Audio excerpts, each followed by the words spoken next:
Well, hello guys. Today I wanted to make a video talking about some concepts in TVZ that I think are pretty useful, at least at my level. And to show that, I'm going to show a replay uh, between myself, Emperor, and Mactabilis, one of my good friends. And we were just kind of practicing TVZ. Or we were just playing against each other, trying to improve. For the record, I'm hovering around 3.9, 3.8, 3.9 K MMR, and he's a few hundred MMR beneath me. But this is going to be hopefully a game where I can detail what the what not to do. I'll just make it simple to understand. What I think, or I want to show this as kind of like a control, like in an experiment, like so that when I show you a good replay after this, it'll make more sense because you'll know like what it could look like if you don't do the thing I'm talking about. Anyway, so that's kind of the preference, or I don't know, the background for this video. So this game was played, I'm not exactly sure, a few weeks ago. This Dragon Scales, and we ended up playing like 10 or 11 games, and this is the very first one. So looks like we're both going for very meta builds. This looks like a hatch first. Let's see how much gas he mines from this. I might speed this up just because this isn't like a full cast. I scout that he's playing normal, so I can send my Reaper across, send this guy back. And since I'm not building a gas right after this factory, we know that it is a 3cc build from yours truly. And then it just comes down to kind of what unit do I build out of the starport at this point. I've noticed in my previous casts, I feel like I miss very important parts of the games a lot of the time. For example, in the last video, there was a TVT, and I've rewatched the video, and in it I'm like, what happened to all his tanks? And like I kind of miss on screen, but if you look at the minimap, my Marines, he picks up his tanks in the medevacs, and my Marines like kill all the medevacs, and that's what won me the game right there. And I was just kind of zoned out, probably talking about some obscure thing about Ender's Game or some bullshit.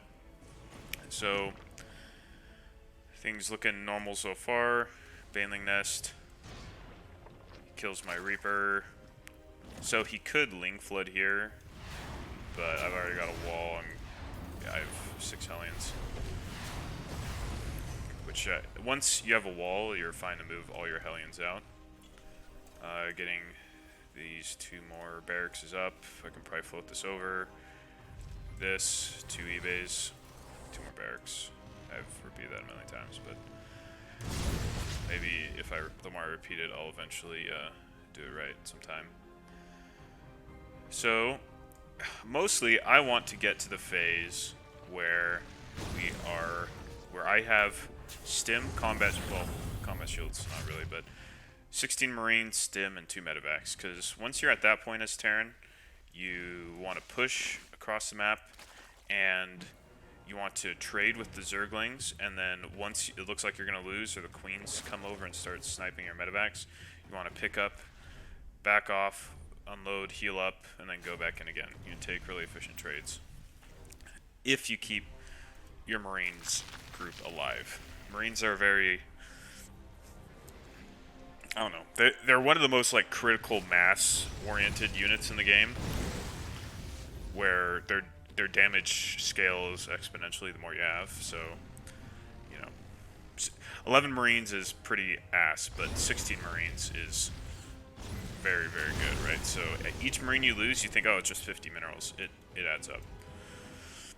Okay, so looks like we're almost there. I still need a few more rounds.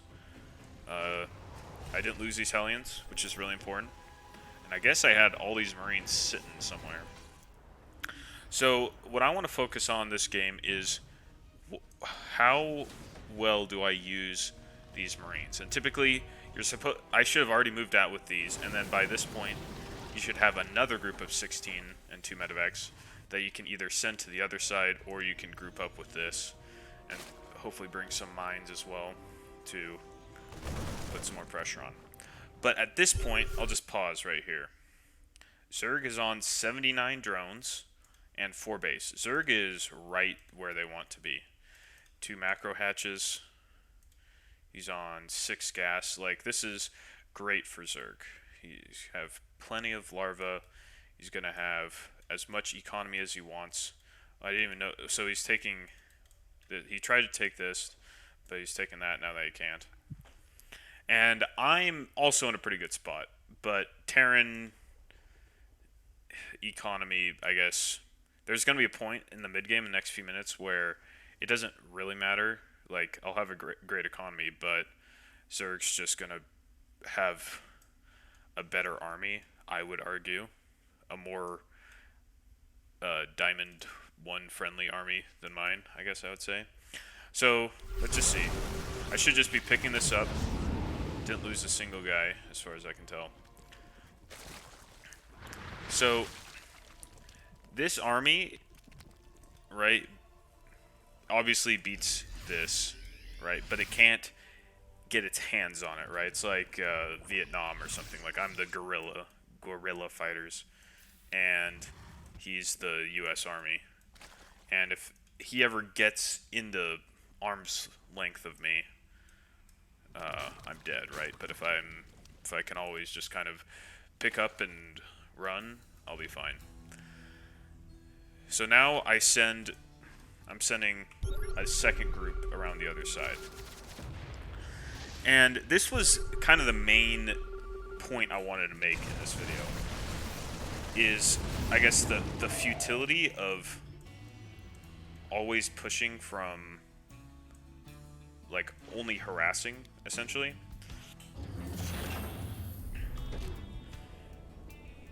So, well, this is... You can just imagine how this is going to go. But when you look at this, right, I'm just trying to harass on the sides, but neither of these groups have forced Mactabilis to trade any units. I haven't killed any drones, and I haven't forced him to trade any units. It means he can get up to 80 workers and then get a ton of units and then just A-move me. Right? So, I think the reason why a lot of Terrans go for this sort of idea... I'll just unpause this and try and talk and watch this carnage at the same time. The reason a lot of Terrans go for this is, I think it's partly, like, pride or arrogance. Like, we think our multitasking is just going to be better than theirs. So we have 2 groups and we just hope we can do some damage that way instead of having to outplay them in other ways, right? Like taking good fights or whatever. And then another thing is that we've all been traumatized having to fight armies that look like this. Pretty much armies that have Ling Bane in them. Because it's extremely difficult to fight as a Terran player. Splitting is notoriously difficult, and you know, we've all have PTSD of just like this many Banelings blowing up like a Terran army that with 2 or 3 times the supply, right? But the issue is like these guerrilla tactics, right? They look good, but if you can't ever, if you're not doing damage with them, it doesn't really matter. And it's, I guess the other point I'm trying to make is it's especially important that you force the Zerg to build units instead of drones, and that you trade army with them. And that is, by that I mean, essentially you have to push. You have to push, and hopefully your goal should be that you're not like trading a ton of army. like you want the trades to be good for you, but you in this situation where you're just like have 60 Marines and 2 medevacs, you're killing like 8 Zerglings before you pick up. That's like the optimal, right? But that's, you know, that's not really slowing the Zerg down at all. Like maybe it'll add up, you know, in the very, very long term, but it's not game changing. And now you can see at this point the game's already over. And I don't know if the game is over because of what happened before, because of what I was saying, like I was harassing instead of doing a full push. Because I don't know, it didn't really look like, you know, the question is, if I had these guys at home, would I have defended? I don't know. It didn't really seem like it. Maybe if I'd had more buildings in a defensive spot, I would have won. Or maybe I just needed to like push into this area. And like a lot of StarCraft 2 is about like things look impossible to beat when it's on top of your base, like tanks, for example. Like say this is Zerg and I have 5 tanks here. Or I guess better example, I'll just use it where the actual Zerg base is. I have 5 tanks here, and it's to Zerg it's like impossible to beat that, right? If you run it, you just take so much splash damage. But the solution to that is not to attack it head on, right? So some armies require being defeated, you know, in other at a different time or a different area, right? Like for example, killing the tanks here when they're before they're sieged as they're walking here, right? So maybe I would have been in a better position pushing before the Zerg army can just like hit me here. That said, this sort of army he came in with, Lingbane Hydra, I don't think is like necessarily should be like. It's not like it should be impossible to defend against that. I'm sure it'd be pretty inefficient if I had my guys set up in a good spot. Maybe if I have some guys spread here, I could have defended better or better minds. But anyway, I hope this kind of explains.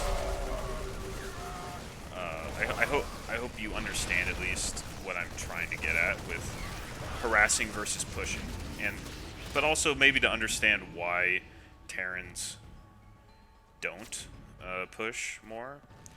I think it could be a lot of things, but I think the fear is a big thing. But it's also like it's easier to multitask than to gather all your guys and get them into a good spot. And then there's also the whole creep element, right? Like it's not smart to push on creep, and so you need to clear the creep. But then a lot of times Terrans favor attacking bases than clearing creep, and then things are up. So yeah, I'm just never really in position for any of these.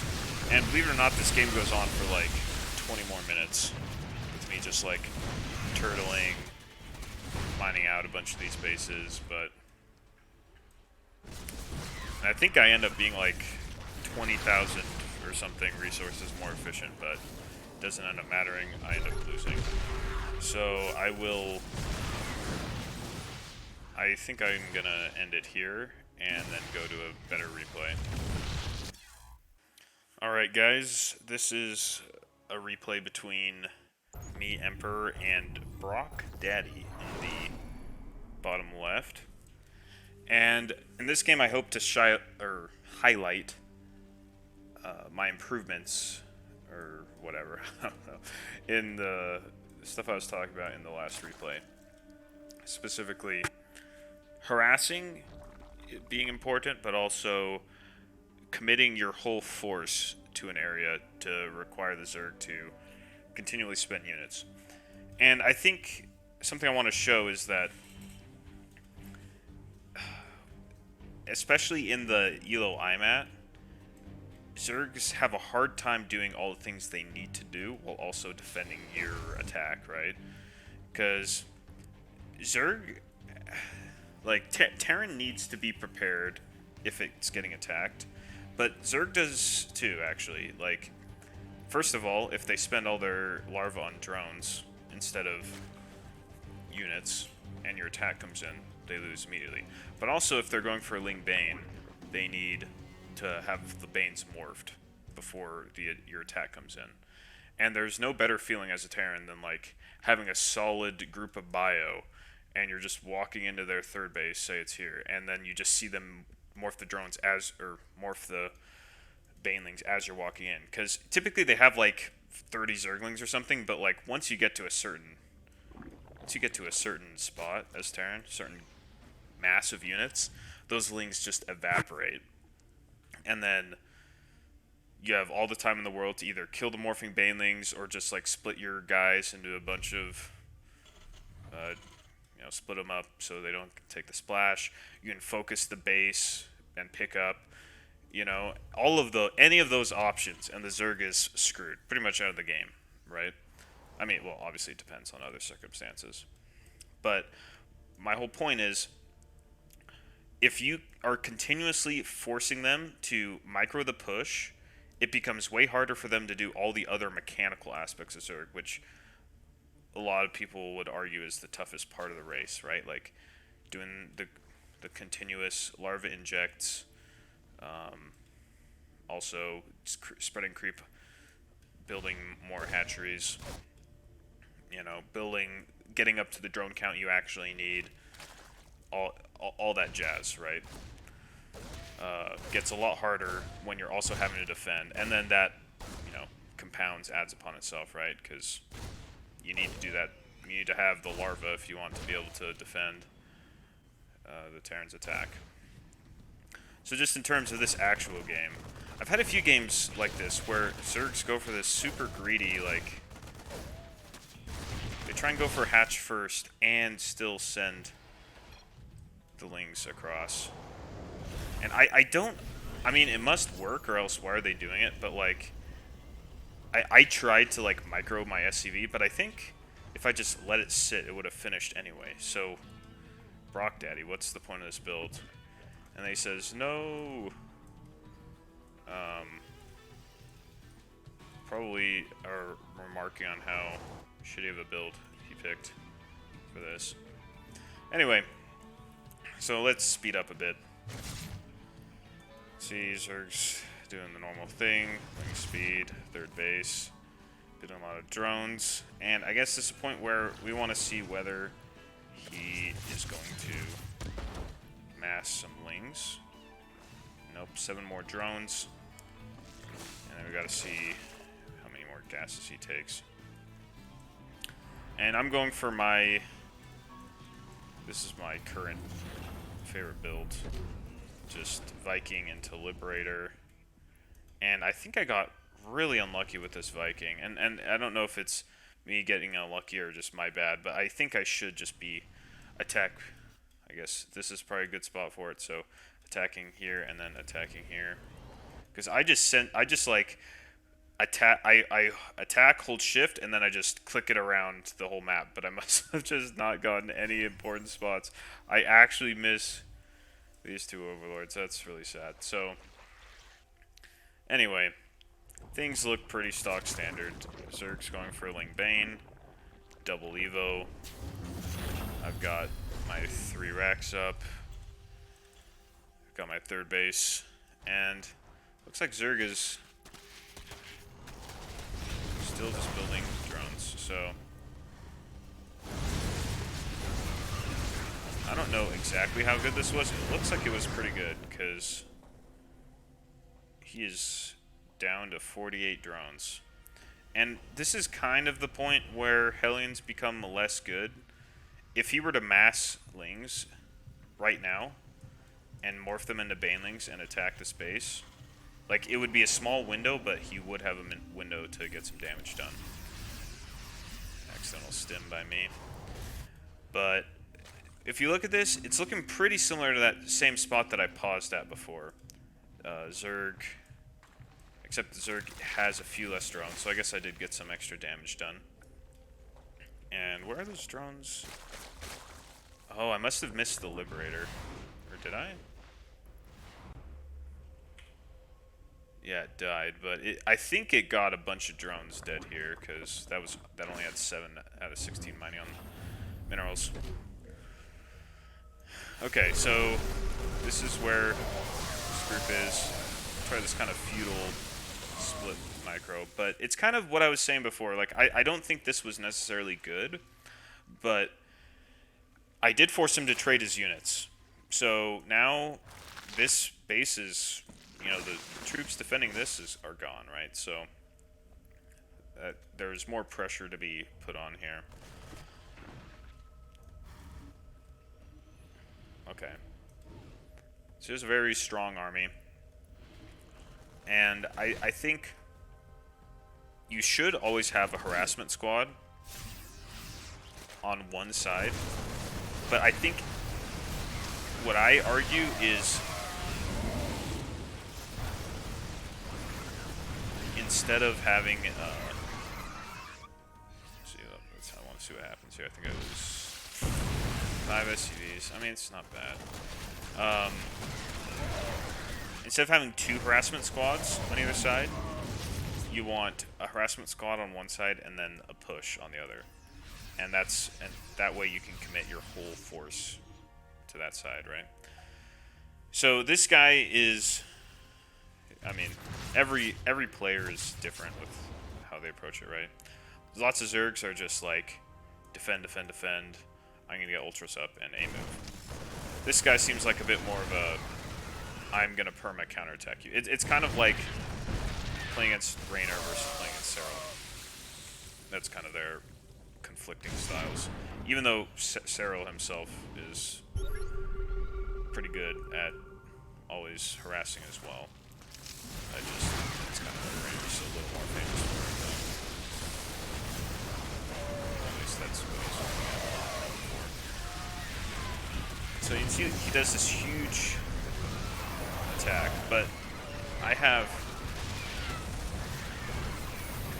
somehow I have twice his army supply and I'm just losing this. And I think it's actually because of this. I don't catch this for a while. I have 2 tanks as well, just sitting. It's like I finally caught it.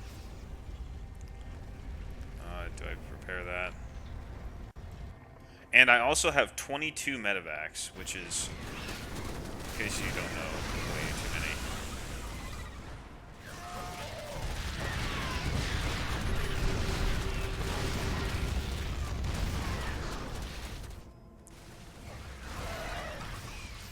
So this is where the pressure starts to get put on, right? Like, the nice thing about this is it might look bad, like I'm losing my whole army, but once again, I'm trading, right? And even though it's kind of getting reset, I'm still going to be able to pump out the next round of guys, and I can do this over and over. I guess maybe it's important on Terran specifically, because Terran, like, you're always incrementing out units the whole game. Whereas Zerg, they have to choose when they're going to be building units, when they're going to be building workers, right? So a lot of times it becomes important to constantly be pressuring them. So in terms of this actual game, let's see, I should slow down. I think doing these Widow Mine pushes is, I think it's actually key to winning at Terran in the modern age. Just, it's the most cost-effective thing you have. It's the only, and especially since, like, look at that mine got so many Banes. And I should say the other key thing to avoid having the PTSD that I'm talking about, it's not to necessarily be good at splitting. It's just, you have to remember not to commit your whole army, like, up with the mines for the push. You should have your army, maybe split it up into 2 or 3 groups here. You have the mines here, and then you have a smaller group up front to poke the army, and that's group's job is also to kill any like frontal lings or frontal banes that try and set off the mines. And once you're there, it's, I think, actually pretty tough for Zergs, especially at my MMR, which I guess is my favorite comment. But like, if you need to be like, I don't know, at least 4 or 5 or something to be able to handle that. That said, it is easier to do that if you're not being Ling Bane counterattacked the whole game. But he's really on his back foot to the point where I can just expand to every base. And this is something I've learned from Harstem. He had some video about like some drills you should use, and I've always been like someone very focused on like routines I can like follow in order to improve. And oh, I didn't even notice he has a million Banes back here that he's not using, but if he'd had these up there, he would have defended. But anyway, one of the drills he has is to max out on workers while obviously, you know, expanding all across the whole map. And then you use your location hotkeys in order to send workers to each base, right? And that's one of the hardest things about expanding is like if you don't have the habits to use location hotkeys. I'm pretty good with using like, or up until I started using this drill, I was pretty good at using hotkeys up to 4 base, but like everything above that, I wasn't the best at. And doing that drill actually helped me improve a ton at expanding above 4 base, because it's a lot different when you have to like, you go to some base, you have to click on this, then you have to click the minimap, then you have to, I don't know, I guess it's that minimap click that's hard, but if you already have it saved, it gets pretty easy to execute. I didn't notice this the first time. I kind of just assumed he built like a spore wall, but he literally just brings 2 spores here, and I just drop right right in between the only 2 spores he has in his base. Oh, that's funny. Well, I mean, this game is very hard for him. Let's see. He has an Ultralisk Cavern. Is he building Ultras? See, once you get enough Marauders, it's like when a Protoss starts getting Archons against Banelings. They just completely, very, very inefficient. They'll kill him, but this is what passes for trash talk, I guess. But just remember, he said no when he didn't cancel that. But yeah, this is very tough for him at this point. I've expanded across the whole map. I finally fixed the saturation, so you can see my income is approaching 3K. And he decides to leave. I don't know why he was getting +3 ranged. Like, he didn't build a single ranged unit. Anyway, so to recap, I guess the next step to improving at Terran for players at my level in TVZ, I believe, is to focus less on harassing and like the multi-prong harass on each side of the map, and focus more on doing a dedicated push, not losing your whole army in that push, right? So you have to like split it up well, and getting some good trades with the Zergs so you can force them to be trading units, and thus they won't be building drones. But also it forces them to spend their attention elsewhere, right? Like in StarCraft, I mean, everybody says this, but I'll be the last person to say it, I guess, or what? as of right now, the last person. But attention is a resource, right? APM is a resource, and if you can force your opponent to spend their time focused on one thing, and especially force them to spend their time focused on something that you choose, right, as opposed to something that they want to do, it becomes very difficult, right? If you can, that's why harassment is so strong. That's why counterattacks are so strong, because you're dictating what to your opponent what they have to do. And if they don't do it, obviously they get extremely punished. So you force them to focus on defending your attack, and then also there's the mental pain of having a huge Widow Mine hit on your Banelings. That's bound to happen if you push with mines. So then you're just bringing them down, and eventually you end up.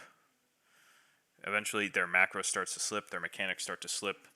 They don't have enough larvae. They're not expanding enough. They're not pulling their drones to more fresh bases, and they start to slowly lose the game. So those are the key things: harass, but then also do a big push. Don't lose your whole army, and win TVZs. That's StarCraft is as simple as that. All right, that's it, guys. See ya.